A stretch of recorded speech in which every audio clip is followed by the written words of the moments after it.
Hi guys, this is Megan Bev and welcome back to my channel.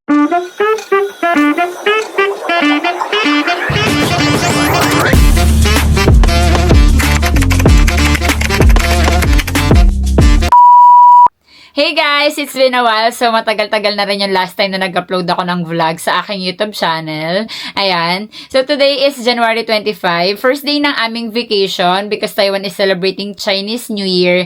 So 9 days kaming walang pasok guys. So maraming time ang above na to, kaya magba-back to vlogging tayo. So for today's video guys, I will be sharing with you some agencies na pwede mong applyan dahil hiring season na naman sa Taiwan guys. So grab this opportunity to apply. Okay? So, I have my list here.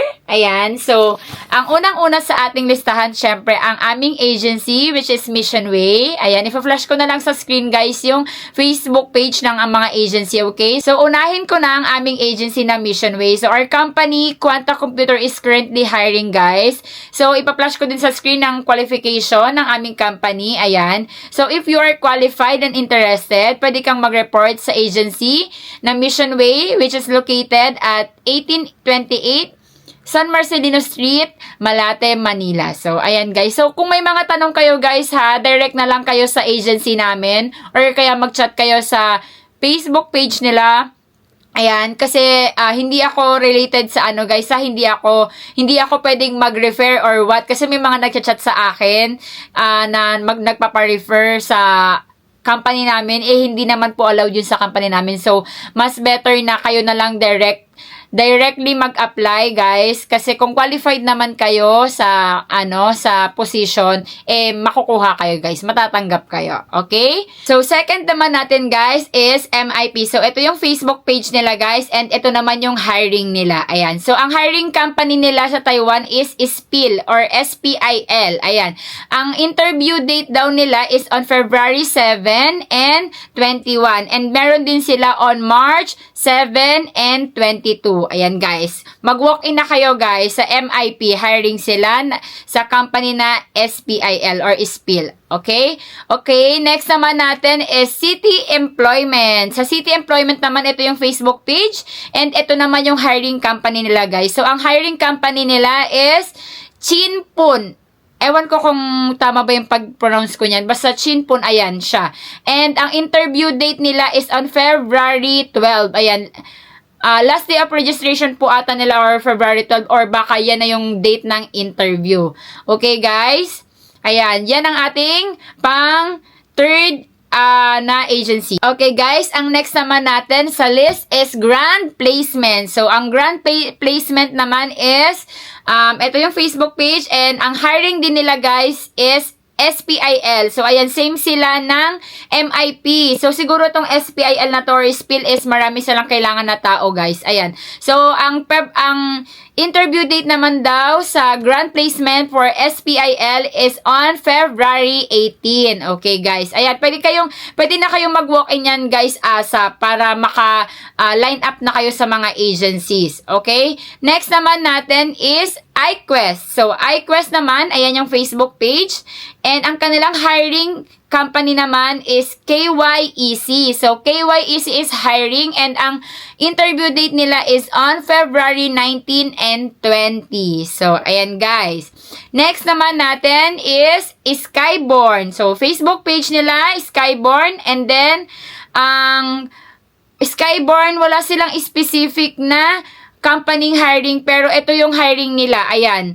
Hiring pa rin sila ng mga factory workers sa Taiwan. Hindi ko lang sure kung anong company kayo mapupunta, pero hiring sila guys. Pwede kayong mag-walk-in sa kanila, okay? Okay, next naman natin is JS Contractor. So, sa JS Contractor, ito guys, marami-rami yung company na hiring nila. Unahin na natin yung Chip Bond. Chip Bond. So, Chip Bond, ayan. Chip Bond is hiring and ang kanilang interview date is February 4. Yan, February 4 naman ang interview date. And then, next naman natin is SPIL din, guys. Hiring din sa kanila si SPIL. And ang interview date naman is on February 13 and 22. Ayan, February 13 and 22, guys. And then, next natin is PowerTech. Yan, hiring din sa under JS Contractor, PowerTech naman. And ang interview date is on March 6 and 7. Ayan. Etong mga agency na una kong mga binanggit is may specific silang mga company na hiring. Ayan. Yung tatlong agency natin na hindi ko pa nasasabi is puro online registration sila, guys. Meron silang mga e-biodata na pwede nyong i-fill out, ayan, para ma-line up kayo sa agency na to. So, unahin na natin dyan yung Everbest. Ito si Everbest, parang ever since na try akong mag-apply last 2022, e-biodata na talaga yung gamit nila, guys. So, mag-fill out kayo dun sa nila, parang, yun nga, e-biodata nila, and then, i-text na lang nila kayo kung meron silang hiring company and kung pasok kayo dun sa company na yon. So, ayan. Everbest, and then next naman natin is yung Jedigal. Yung Jedigal din, wala siyang specific company na hiring, pero hiring din sila ng Taiwan. So, ayan. Jedigal is online din. Nakalagay doon, meron din silang website. So, i-visit nyo na lang yung website ni Jedigal, guys. Ayan. Tsaka yung Facebook page nila. And then, ang ating last is yung Felsino. Yung Felsino, guys, before nag-accept yan sila ng walk-in hindi ko lang din makita sa Facebook page nila kung anong company yung hiring nila. Pero, hiring din sila, guys. Palagi naman hiring yan si Felsino. So, ayan, fill out din kayo ng e-biodata nila, guys, and marami din silang hiring bound to Taiwan. So, ayan, guys. So, i-recap natin yung mga agency na hiring. So, ayan, una na natin dyan is Missionway. Missionway, kay Quanta, okay? Next natin is MIP for SPIL Company. And next natin is City Employment for Chinpun Company, and then Grand Placement for SPIL ulit, and then iQuest for KYEC, and then Skyborn. Skyborn, wala ding specific, pero hiring sila bound to Taiwan din, guys. And then, next is JS Contractor. Hiring company is PowerTech, SPIL, and Chip Bond. And then, yung tatlong online natin na mga agency is yung Everbest, Jedigal, and Felsino. So, ayun, guys, these are the 10 agencies na updated sa kanilang mga Facebook page na may mga hiring sila bound to Taiwan, guys. Check nyo na lang, guys, yung mga Facebook pages nila para updated kayo sa mga hiring nila. And, make sure din, guys, na if mag-a-apply kayo, kumpletuhin nyo na yung mga requirements, guys. So, nung time namin, nung 2022, ito yung mga requirements na pinakompleto sa amin, guys. Ayan. So, ngayon, guys, nagtanong ako sa mga nag-a-apply papunta dito sa Taiwan. Parang, ang additional requirements ata ngayon, guys, is yung national ID. So, required na rin si national ID, guys. So, kung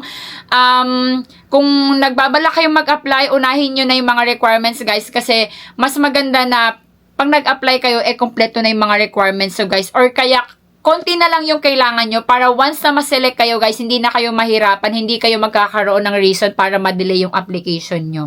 Okay? Number 1 talagang inasikaso dyan, guys, yung mga requirements. So, much better nga, guys, na mag-apply na kompleto na Pero kung hindi pa kompleto, okay lang naman para upon process, kinukompleto nyo na siya. Okay? And then, one important thing din is yung katawan ninyo kailangan prepared kayo para in case na ma-select at for medical agad, guys, kumbaga parang ready yung katawan nyo, prepared. Okay, stay healthy. Ayan, stay healthy, guys. And tsagain nyo lang, guys. Alam ko naman na hindi madali mag-apply dito, guys, papuntang Taiwan or kahit saang bansa naman basta abroad. Talagang lulusot ka sa butas ng karayom, guys. Pero once naman, guys, na makompleto nyo at makapasa kayo, grabe, worth it naman, guys. Worth it talaga. Lalo na, guys, ngayon, nagtaas na yung basic salary ni Taiwan this year, 2025. So, ang new basic salary na ngayon, guys, is 28,590 new Taiwan dollars. So, pag kinonvert mo yan siya sa peso, guys, more or less, ang natin, if i-convert natin siya sa 1.78 in peso, aabot siya ng 50,890. O, diba? 'Di ba guys? Sobrang laki ng difference ang sahod natin sa Pinas dito sa sahod sa Taiwan, guys. Kaya kung kayo may pangarap kayong makapag-ipon para sa future, ayan, good luck sa inyo, guys. I-grab nyo na yung opportunity na mag-apply at sobrang dami talagang hiring, guys. Kaya nasa tao na lang yan, guys, kung tsatsagain nyo o hindi. Okay? So, ayan, guys. If may gusto pa kayong mga itanong, comment down below, guys. Or, kung meron kayong isa-suggest na next content natin para naman makagawa ako ng next content agad natin dahil mahaba-haba naman ang aming Chinese New Year vacation. So, gagawan ko yan. If gusto nyo, guys, ng yung question and answer ng interview, ayan, sige, gagawan ko kayo ng bagong version yan kasi yung mga video ko before, dinilit ko na, guys. I mean, private ko na kasi ang pangit ko na. Ang itim-itim ko doon, para akong kirara, para akong tanga. Binabalikan ko yung mga video ko nung mga nakaraan taon, mga video ko, yung mga unang vlog ko, grabe. Tsaka ko, sobrang itim ko, guys. So, ayan, gagawan ko na lang kayo ng bagong version. Huwag nyo nang hanapin yung mga old videos ko, guys. Ayan, gagawan ko kayo yung kung ano yung process. So, magtatanong ako sa mga reliable sources natin kung ano yun na yung pinaka-updated process ng application para ma-share ko din sa inyo. Ayan. Pati na rin yung interview. Ayun nga, interview. Sige, share ko sa inyo yan. Gagawin ko kayo ng bagong video. And ano pa ba? Comment na lang kayo, guys, ha. Comment down below kung may kayo, suggest kayong gusto nyong next content natin. So, ayun lang, guys. Thank you so much. I hope natulungan ko kayo sa aking video. So, good luck sa inyo, guys, sa ating mga aspiring factory workers.